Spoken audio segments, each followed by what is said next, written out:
Hello, everybody, and welcome back to the Hearthstone World Championship. I'm TJ, joined by Neil Lorinda Bond, and we are about to jump into the second semifinal. We only have 2 matches left on the year for competitive Hearthstone.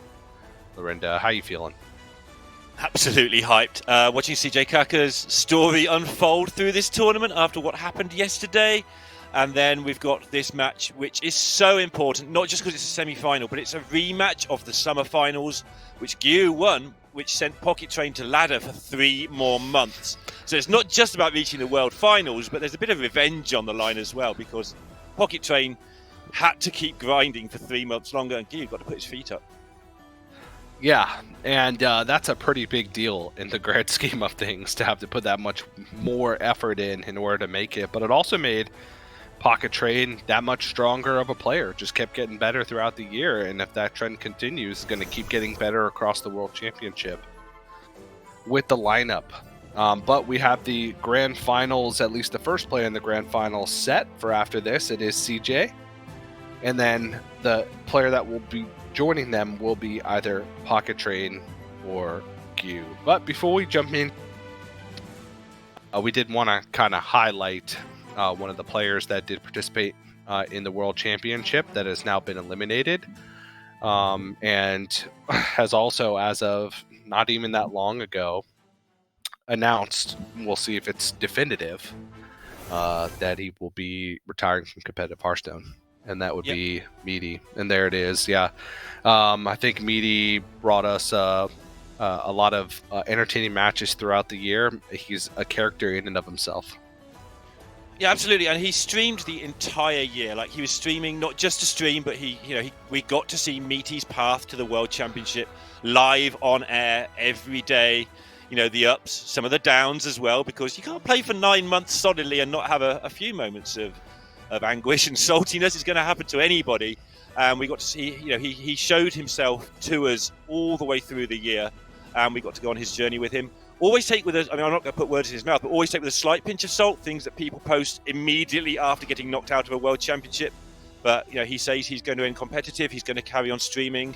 That's possibly a premeditated decision. We'll find out as time goes by. But either way, he's brought a lot of people, a lot of entertainment, and a lot of fun this year. So thanks to Meaty for everything he's done for the game. Hey, sometimes just following along with a streaming career in Hearthstone just accidentally qualifies you to things. We've seen that happen for some players in the past if they're good enough, and obviously Meaty with that top 5, top 6 at the World Championship is good enough. We'll see what happens next year, but definitely played it well and was a victim of the CJ saga that we've seen thus far in this World Championship. It's like the match yesterday just powered him up because he hasn't lost since that match. Hasn't lost a game of Hearthstone. Like, Yogg just discarded his hand and he says, nobody discards CJ Kaka's hand, ever. This is what I'm going to show you now. I don't need a hand to win Hearthstone matches. I'm just going to win on raw willpower. And just winning every single game now. But we are match. We've got Pocket Train, who's got the same lineup as Meaty, obviously working together on that deck along with Rekvam. And like I said, there's revenge on the line. It was 2-2 when they played last time around in the Summer Champs, and Pocket Train was under a flash with his Shaman deck, and Gyu found a way to clear using double Jam Session, and there's a massive Amornu on the board. Pocket Train had an Ancestral in his hand. We'll never know what was in it. It looked like a hand. But here we are, minutes later. With this line, absolutely obliterating people with Priest. This won't be a grindy match. There's a lot of aggro in these two lineups. Yeah, absolutely. And you can see some of Pocket Train's stats, 2-0 with both Druid and Priest. The Demon Hunter is the only deck that seems to be giving Pocket Train any trouble. And like you mentioned, lost 2-3 against Gyu the last time they played, which was in the Summer Masters Tour Finals, which made Pocket Train have to keep grinding, but it also, that practice was probably a big contributor in his win in fall. So We'll see if going to be able to carry that momentum, because Pocket Train has a lot of momentum currently. Maybe not as much as CJ, but in terms of like throughout the year leading up to this point, Pocket Train just seems like the player that's the most going to be going up against Gyu, and Gyu has a lineup. Neil, Yeah, he really very does. unique. He has a lineup. Yeah. Pretty weak. If you look at any stats on that deck anywhere, then it's pretty weak. But let's have a quick look at this Naga piece first, I guess, as it's on the screen. I should probably talk about what's on the screen once this year. This deck is a lot of fun to play, and it is incredibly explosive. You can get some turn 1, turn 2 boards that are just unclearable, right, TJ? Yeah, it can really push tempo very quickly in the game, and it can snowball board states incredibly quickly with the mana cheat of like Funnel Cake, and the ability to get thirsty drifters out incredibly early in the game and even copy them with power chords synchronized. So one thing we've noticed though thus far across the weekend is that it, unlike Naga Priests of old or even other decks that fill a similar role as this deck, which is these sort of like board-based aggro/mid, have some potency in the late game in the form of Almond Thule, and you can even copy Almond Thule with power chord synchronize if need be, and that can lead to some late game shenanigans. And you can never really count the deck out because it does have power at each stage of the game. Pocket Train doing a couple slaps, getting himself ready. Yeah, he looks ready. If ever a man looked ready, it's Pocket Train. Look at him. Look how ready he looks. The Amanthal as well, you were talking about, like, a lot of the times these decks have one power card at the top of the curve. But because this deck draws through its deck so quickly, you do tend to get it. If the game goes long, you're going to have a fairly early Amanthal, often on curve, and carry on whatever you started. There's not many whiffs in the opening hand. There's some slightly slow hands, and if you get one of those, you just don't do anything for the game. But that Priest deck, the bring of the tournament, I think, it's not necessarily the best performing deck. Obviously, Paladin is. The few people who, for some reason, chose to let Paladin play have lost to Paladin. It's 4-1 in this tournament. 4-1 in the tournament, and the people leaving it up are relatively confident in their ability to beat Paladin, so that win rate should be inflated even further because of that fact. So, but take a look at some of the highlights. If you've chosen to leave it there, knowing that everyone else is banned it, you've chosen to play against this deck that is a formidable force, you should beat it more than 20% of the time, you would hope. Yep. Apparently you don't. Yep. But take a look at some of Gyu's highlights with the Shaman still in the lineup. I believe the only player left remaining out of the three with Shaman in the lineup. The only player with Rogue as well. Rogue and Shaman both not performing fantastically across the weekend, but Gyu has been performing fantastically. You look at his lineup and you're like, how do these matchups work? You look across the board, he seems like slightly unfavored in every series that he goes into, but then he wins. So, what are you going to do? And 3-0 with Druid so far this weekend with the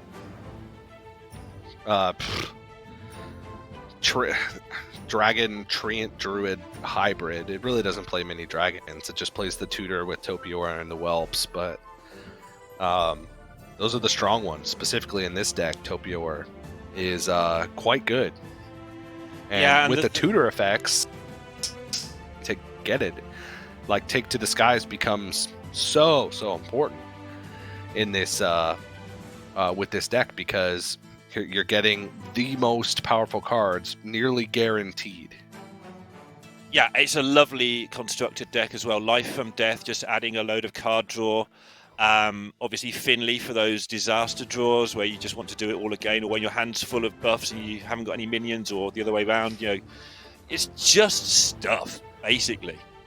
By buffs, I mean Cultivation, Soul of the Forest. Solar Eclipse allowing that Life from Death to draw 1 million cards, or Cultivation to go twice. There's just so much going on in this deck. But it's still just a pile of minion cards that come down early and hope to kill you. It's going to be very interesting to see this deck once again. B&O, it doesn't feel like a B&O deck. Wow, it's doing the job so far. Absolutely. And I'm excited to see it, to be quite honest. A little bit of change of pace from the normal Dragon Druid that we've been seeing. And it still just has the powerful Druid cards, right? Cactus Construct on 1 and Tuwelb on 2 is always going to be good. The problem with this deck at times is that sometimes you can have Whelp on 2 but no Dragon, right? Yeah. In the deck.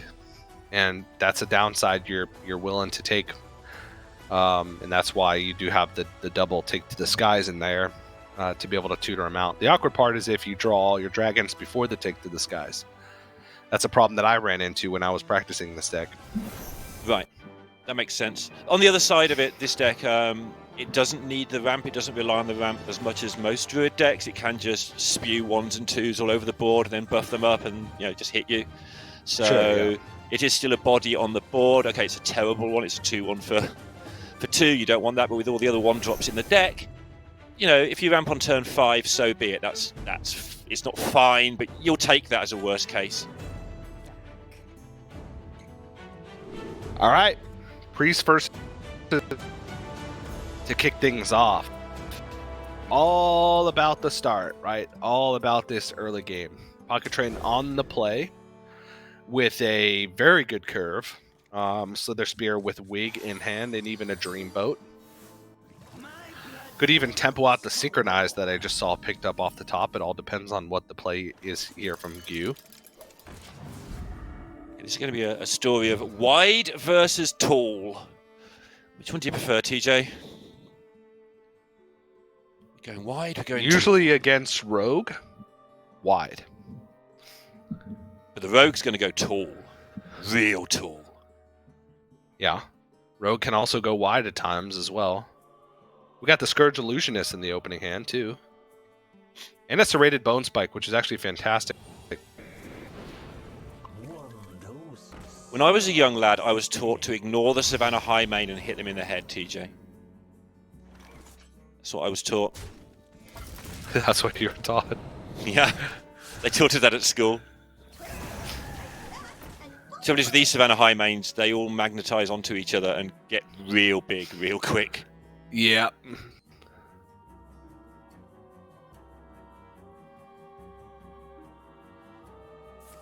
Both decks it's just gonna clear it. Yeah, I was gonna say just ditch the Wig, Power Chord, Synchronize on a Miracle Salesman's not the best, but it's all about the tempo here. Yeah. Yeah, both these decks are very tough to play for the first 4 or 5 turns in particular. I think they both get a bad reputation for not being that tough to play, especially the Miracle Rogue. If you make any mistakes early on, you're in trouble. But yeah, we see now Pocket Train how he set this up. Wasting, in air quotes, the Wig, and look at the board it's made him. Yeah, quite strong. And it's just going to go face. The trades on the board for the Scourge Illusionist actually aren't too terrible. Just because Pocket Train's fine with the value trades. Because that means that the Scourge Illusionist is not dying yet. He can have a little bit more use. Turn is really not that good, and he's already got Neptulon and Thunderbringer in the hand, which is not good with the Illusionist. I guess it's not the worst thing in the world, but Neptulon specifically, actually it is the worst thing in the world. It is the worst thing in the world. Yeah, I was trying to work out how it's not the worst thing in the world, but I think yeah, because the Scourge Illusionist will just pull the second Scourge Illusionist. For some reason, I thought he was playing 2 Thunderbringers for a second, but nope. No, that would be awkward. We'll have to have a recount. Yeah, this is brutal. Yeah, it looks like Gush is going to flop here in game 1. Pocket Train playing for max tempo. It's looking quite good. All back to that Wig play that you highlighted on turn 3. Yep. I mean, you can see Pocket Train has nothing left going on in this hand at all. It's all over, but doesn't matter, or probably doesn't matter. Just being careful with that, of course. Saying games are over doesn't always work out well, TJ. I learned yesterday.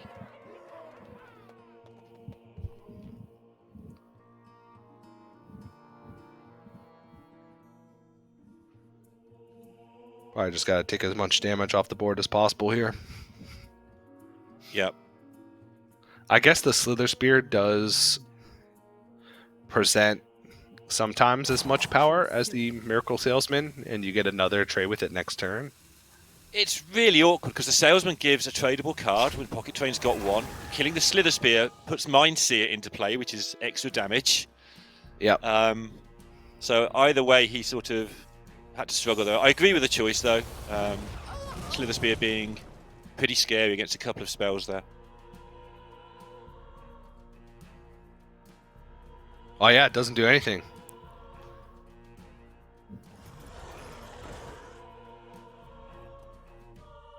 Decision time for Pocket though.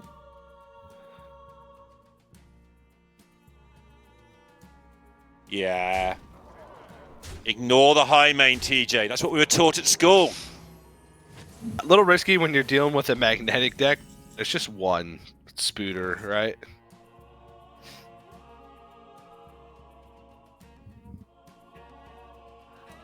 Pocket Train with that Scourge Illusionist kill also got a ton of information with how the hand's looking. So that is also why he decided to go face, I think, because he knows two of the cards, or a card in the hand.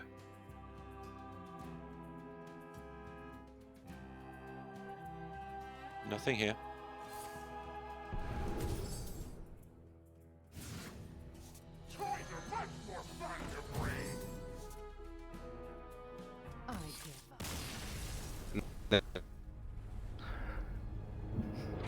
Hero, just like that.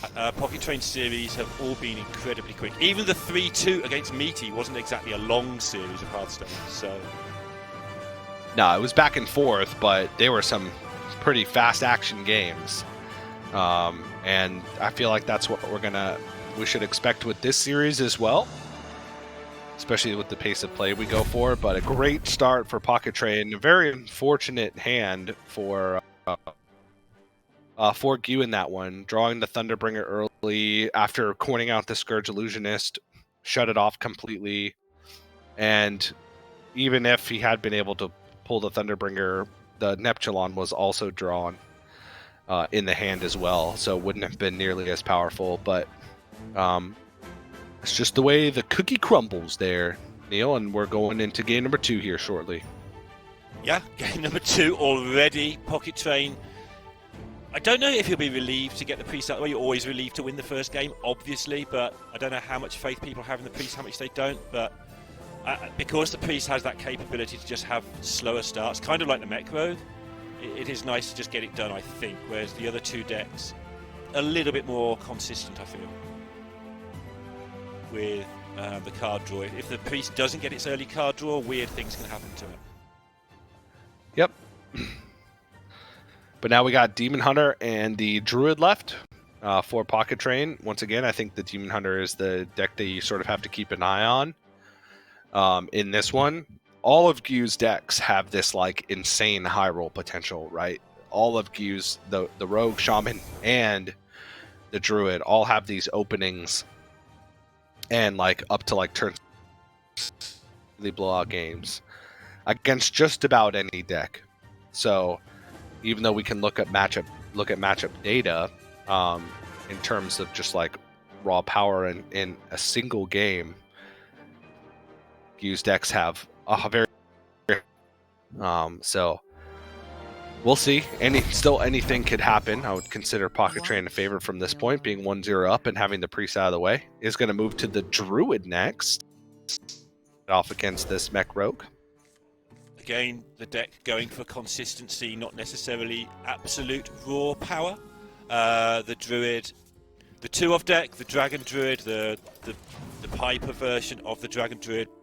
Make your golems big, play a lot of them, wide board of big, taunty things, win the game against a lot of decks. Without the Drake, though, on 2, things can get a little bit slow. But there's so much other good stuff going on in the deck, so much removal, and so much taunt that Gyu's going to need a good start, and he's got one.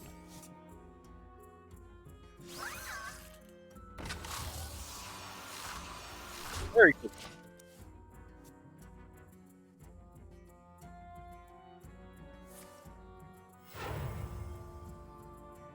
Yep. Pocket's all set up with the big stuff, but the big stuff now needs to actually appear in his hand. Yep. Has like the super combo for buffing up minions with the gardens in aquatic form, but needs the minions as well. Take advantage of those buffs. And Gyu is going to explode onto this board here. Good pickup with Gear Shift as well to be able to dump these Spark Bots and Gear Shift potentially next turn to just kind of reset. So many options. V-setting, though. Next turn.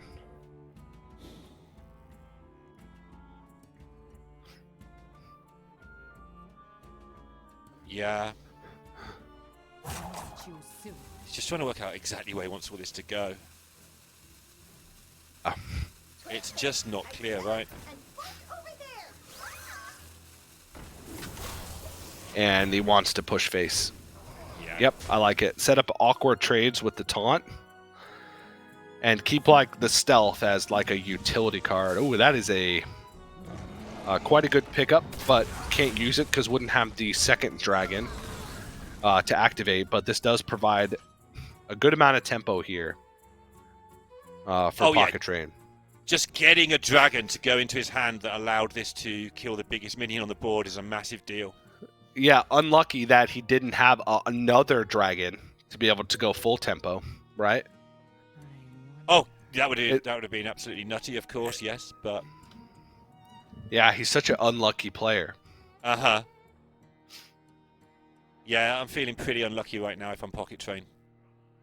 1-0 up in the semi-final of the World Championships after a year of qualifying in second place. So many options. Behind Weak U.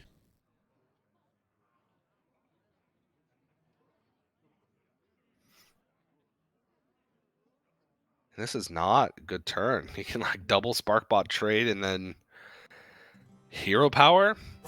Choose soon. I wonder if he's tempted just to gear shift and start again. Or, yeah, pit stop first, I guess. But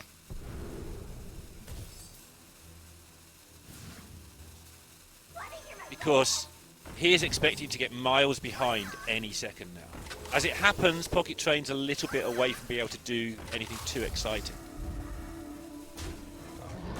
You're having to trade as Rogue. You never like that early on. It's not what you're destined to do. Yeah. Oh. I guess does just want to dump. I was thinking hero power might be better because you wouldn't be giving over a free trade onto the oscillator.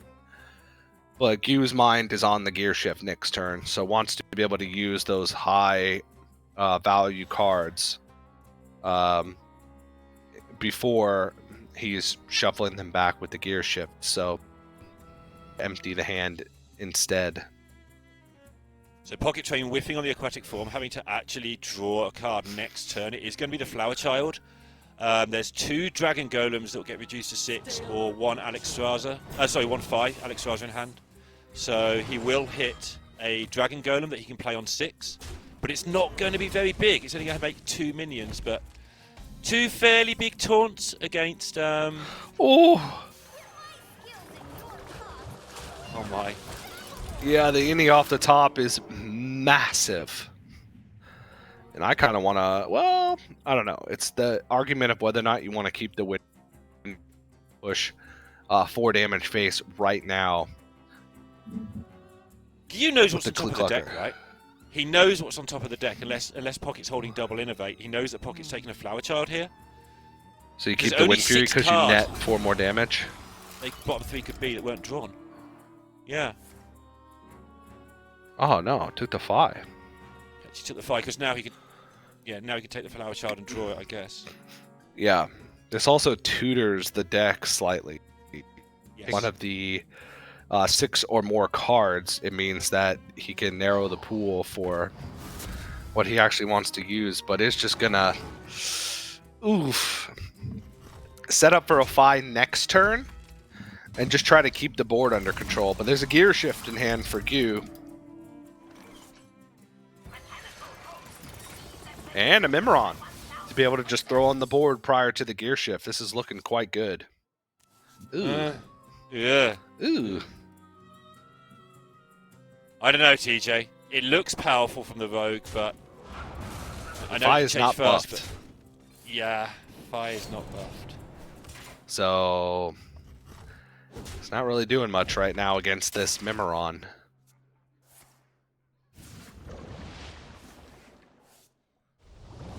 It's just gonna Garden Snapdragon and just throw out a hero power and set up for the Fi going into the next turn.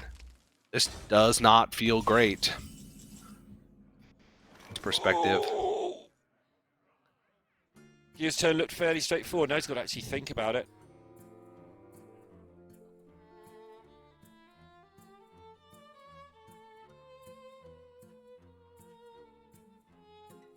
Yeah.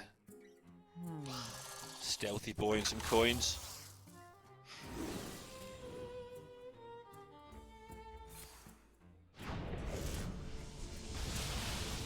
It's just so much damage now.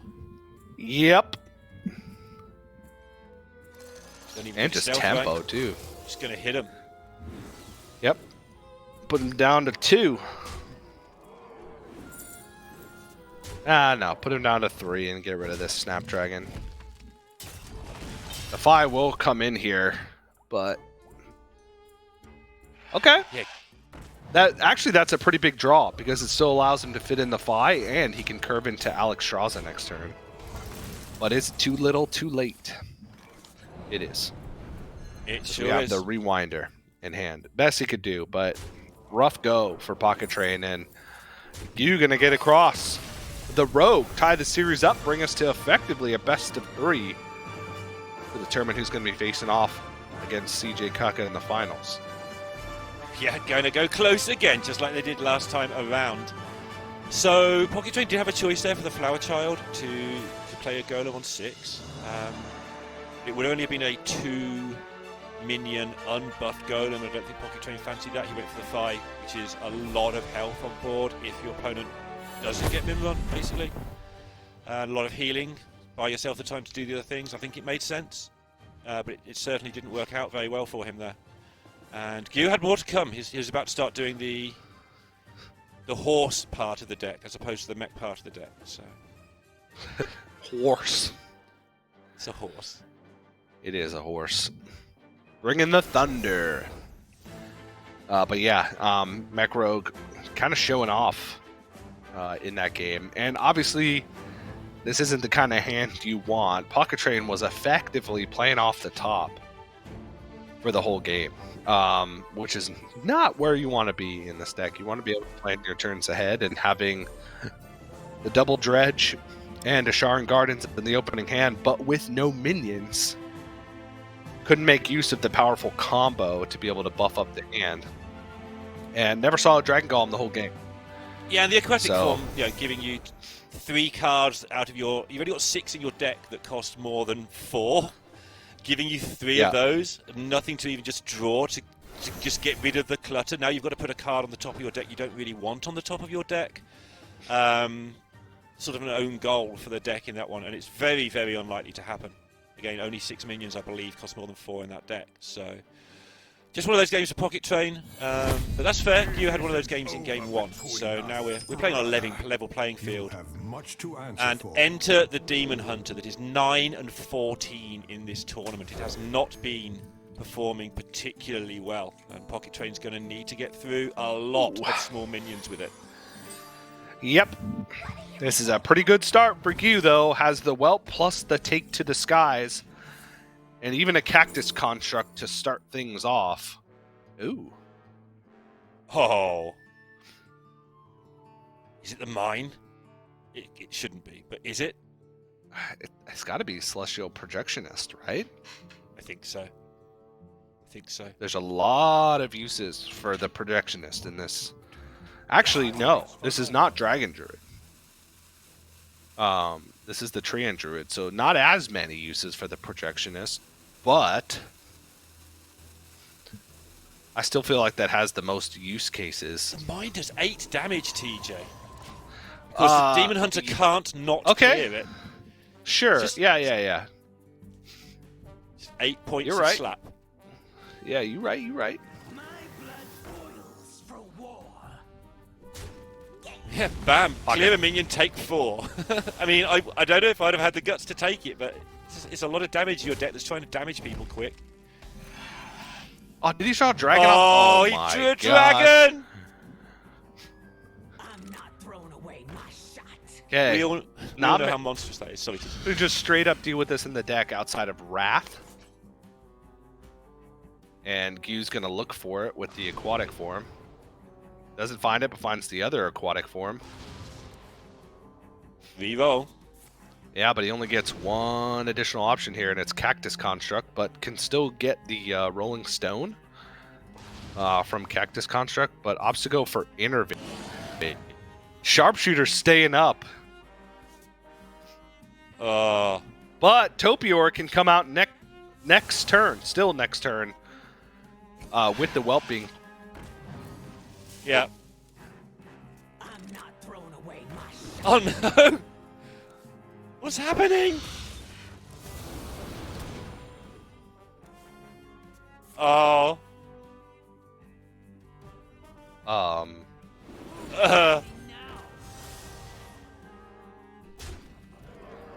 Just. There's the Wrath, but do you want the Topior instead? Or the Phi? Oh, so many choices here now to get rid of one of these. I think you go with the Phi here. Yes, me too.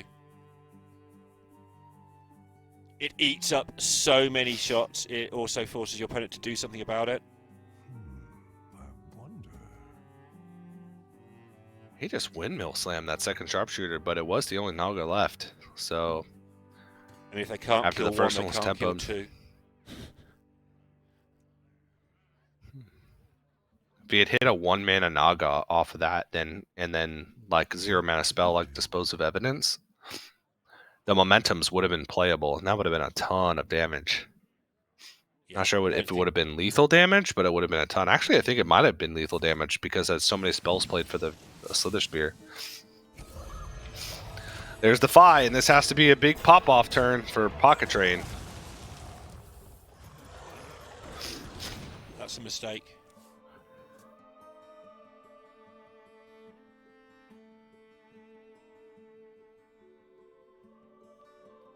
Oof. Might have to part ways with the momentum here. Yeah, you can't let this thing sit here. Well, it's just more mana efficient because then you're going to play cheap Naga, and then the Predation's going to be free. It ends up being about the same because you'd keep getting the discounts, but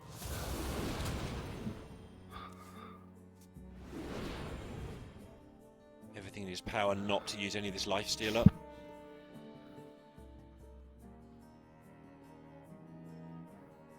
gonna momentum and then swing, Likely, yeah. or potentially more efficient damage because you get an extra shot. And it might actually, if that shot went in, might have just traded in the Slither Spear. Nah, it's only 4 health, so just push it through. And I don't think Topior is enough. Just staring at lethal on the board would leave up a sharpshooter. So you kind of have to Lifebinder's Gift, right? And then hope you find a second removal spell to go along with the Wrath. Take out the sharpshooter and the Slither Spear potentially. Yep, and you've seen the double momentum go, so that limits some of the damage from hand. I mean, you say that against Demon Hunter, they've always got infinite damage from hand, but you know. Ooh, zap. Zap!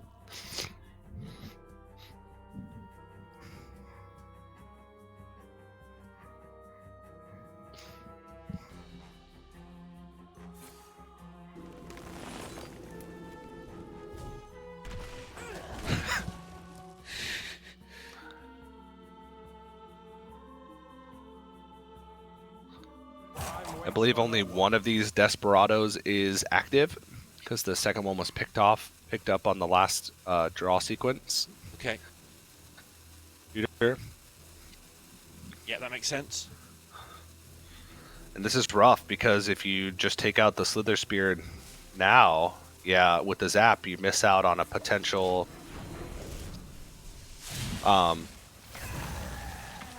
Topior dragon, but it's just going to put stuff on the board.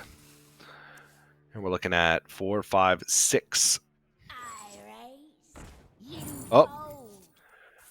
7, 14. That's exact, right? 3, 4. I trust you, TJ. I trust you. You've never let me down before. I think it's exact.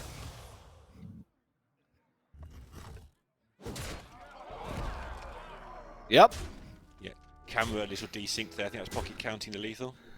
Yep. There it is. Very. Oh! Because that was it for Pocket. The second Desperado was inactive. Also needed a way to have additional mana crystals as well for the hero power. So the greedy partner just ended up being the perfect draw off the top. And the Demon Hunter out of the way now after a close one. A tough turn 3. But this deck doesn't have a lot of answers. Just had to play a Innervate out a 7-mana Fi. It was dealt with the Sharpshooter on board, and then just couldn't find a way out from there. Never got the Topior down, despite the double ramp. Yeah, he never established any sort of minions, right? His removal is having things on the board to hit your things with, and he never got that established. Missed on the Wrath when he went for the double aquatic, and just couldn't quite get rolling. The Cactus construct didn't give him a very good selection of minions. You know, the Naval Mine's exciting because it does 8 against this deck. If they start sharpshooting you, they're going to hit a mine at some point and kill it. But never got a big thing down to challenge the board. And when a sharpshooter sticks, oh, bad things happen to you. Yeah, not just the damage in the generation, right? It's a pretty big deal. And a very nice spot there from Pocket Train on the lethal at the end. I mean, I think everything was going face there anyway, but spotted that incredibly quickly. So now it's just the Druid left remaining for Pocket Train. And this hasn't been the best performing deck in his lineup, but it also has not in his lineup. The best performing deck's been the Freeze. It's 2 orbs, it's solid. We saw what happened to Meaty. He couldn't quite get good things going.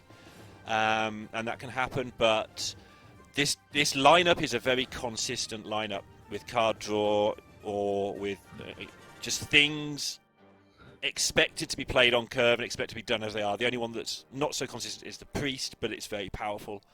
And I mean, Pocket said at the start of the tournament he wasn't particularly excited about his lineup. I think that's because it is just solid and not flashy, although he's doing flashy things with the Priest and the Demon Hunter. It's just not a Pocket Train deck, this Druid deck. But it's just good. It's just going to be solid, and it should get the job done. But if it's going to lose, a Treant Druid and a Mech Rogue are 2 of the decks that could definitely take it down. Yeah, I'm worried about the Shaman for you getting that across the board, but... Ooh, Pocket Train. Quite a good opening. Just missing a Cactus Construct. But it's okay, Gu's got one. Yes, that's okay, yeah. At least one of us has got one. He'll be happy about that. Yeah. It's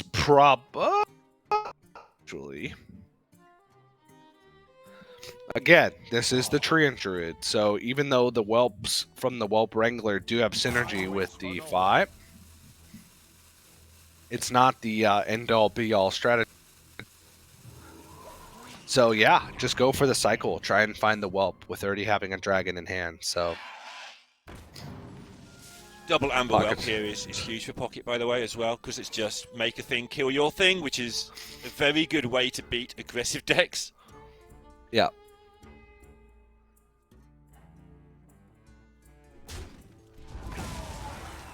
Whelp me. Okay, no Whelp. from the side of Gu. That That allows gives- Pocket Train to do this, which is not what you want Pocket Train to be doing. Look at that hand! He's going to have a wall. 4 6s across the board.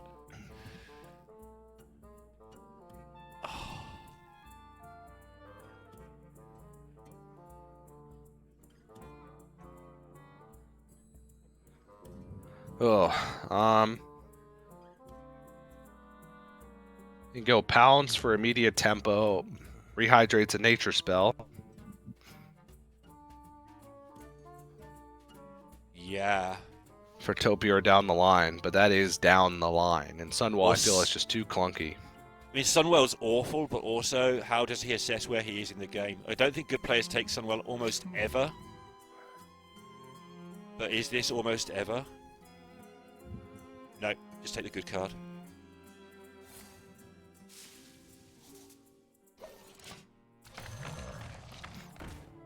And I mean, with Planet Evidence, Rehydrate, regain 2 mana, but... Oh, the state of this turn.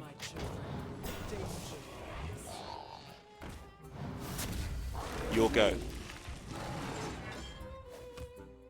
And it doesn't stop there. Doesn't.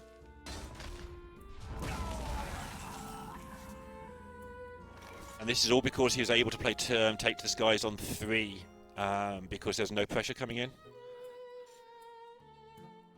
And he had a whelp, obviously, which helps.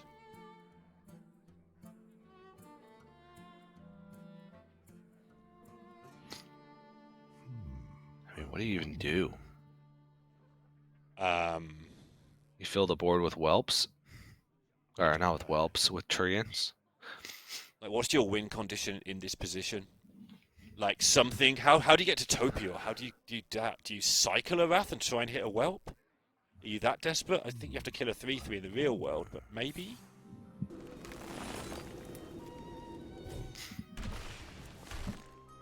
Yeah, I think he thought that whelp into Topio just before he dies was kind of his out there with all these nature spells in hand.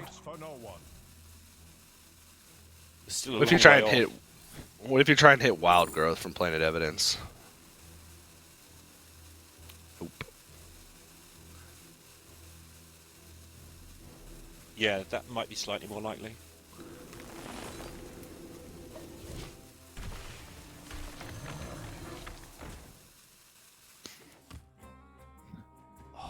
Oh, such a good draw in this situation.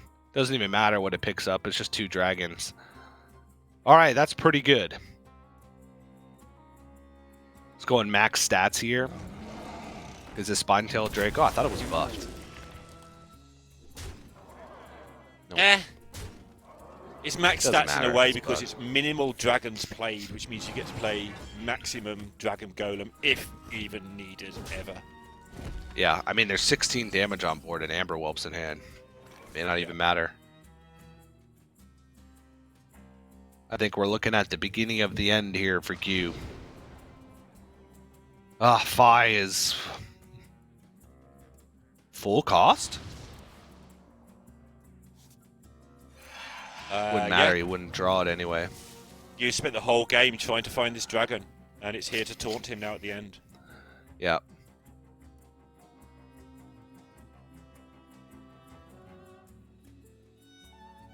Battle of the Champions, Gear Pocket Train. Summer winner, fall winner. Gear got the first win, but this is the big win, TJ. That is lethal damage for Pocket Train.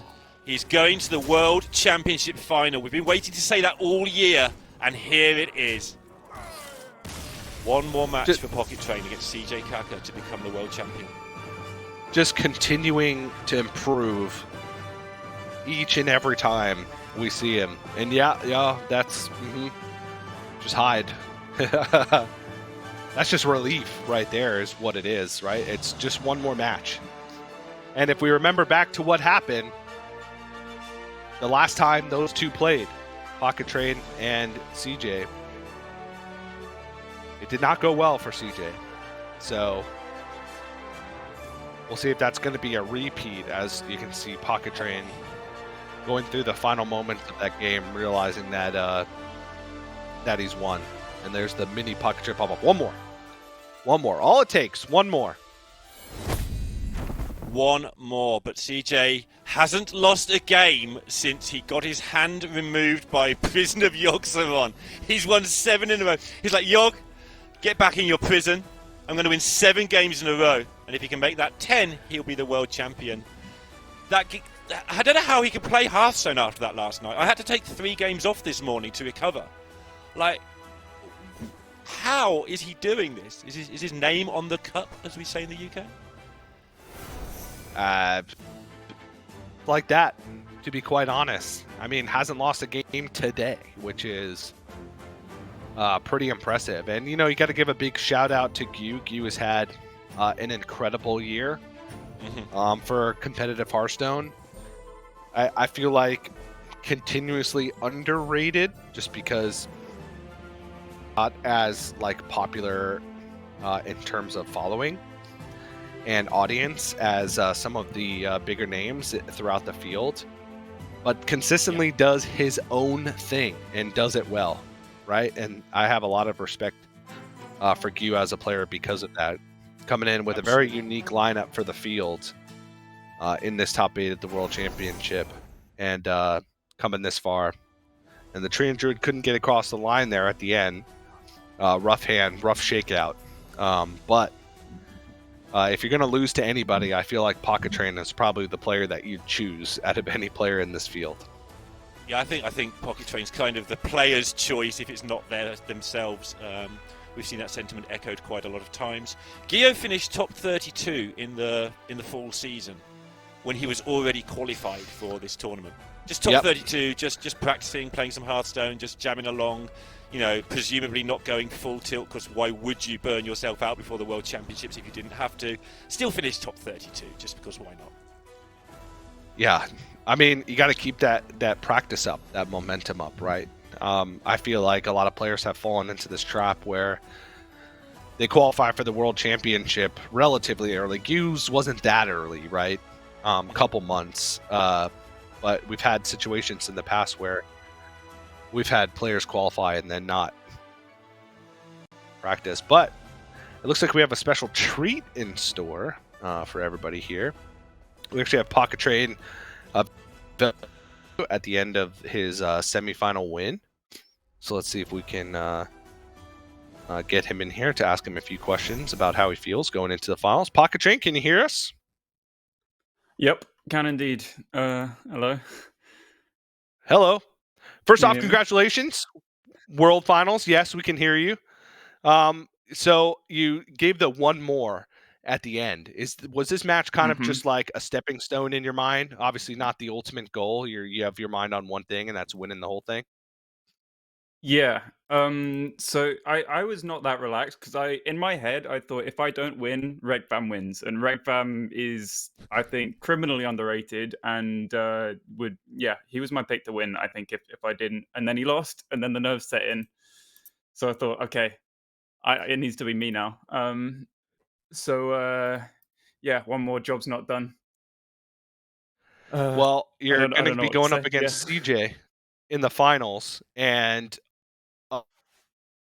against CJ went quite well, I'd say, all things considered. However, we just saw Meaty, same lineup as you, fall pretty handedly to the lineup of CJ. So how you feel going against that in the finals after, you know, your history in this tournament with him? I'm definitely very favored.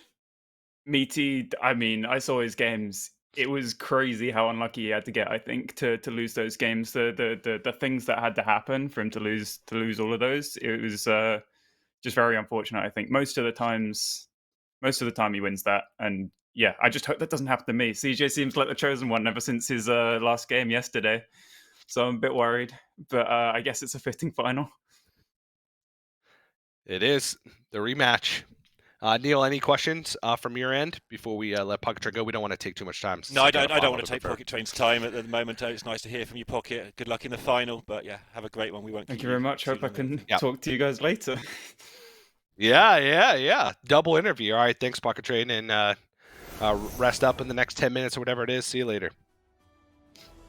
Yeah. Yeah. I'd like to know how he's he felt nervous about about a couple of things with it being the rematch, but he's clearly a little nervous. Don't blame him. He that final, so let's let him go and do his thing. Interesting, like, this is the logic of Pocket Train. He wasn't scared to say that he's very favoured. Like, it's not just confidence, that's just the maths he's done before the tournament. And a lot of players are like, oh, I don't want to put my name on the line, say I'm favoured and lose. But he's just willing to go out there and say, well, I've done the maths, I'm favoured. Meaty was unlucky, let's get on with it. Yeah, and I mean, everybody that sees the decks and the matchups can see that we're coming down to a grand final. It's just one match, right? If it can happen to Meaty, it can happen to Pocket Train as well. If CJ just takes the opportunities that he's given, which he did in the series versus Meaty, we could be looking at a much closer series than the one where these two players first met at the very beginning of yesterday. So, yeah. How do you beat a man who doesn't need cards, TJ? He doesn't need cards in his hand to beat people. That's how good CJ Kako is. Pocket Train might have his work cut out. Yeah, he certainly does. But, Neil, we only have one more match left on the day. And there it is. The grand of the 2023 Hearthstone World Championship. It is going to be CJ Kaka versus Pocket Train. The plot armor for both of these players seems thick. CJ feels like he can't lose a game today. Pocket Train feels like he can't lose a series. So when both of those things come against each other, who's going to be the one that comes out on top? That's a tough thing to say. Guess we'll have to keep watching to find out, won't we, TJ? We will have to keep watching. But sorry, I lost my train of thought. How about we get some more people in here to fill the time while Pocket Train's getting his analysis done? Yeah. Well, I think we're going to get more people in here very shortly is what we're going to do. So we do have to give Pocket Train a little bit of time since he just played his match to let him prepare, rest, hydrate, get some water in him, get set up for his final. So before we jump into a little more coverage for the grand finals and then ultimately the final grand finals match, we're going to have to go to a quick break. But don't go anywhere. The conclusion to the 2023 Hearthstone World Championship right after this.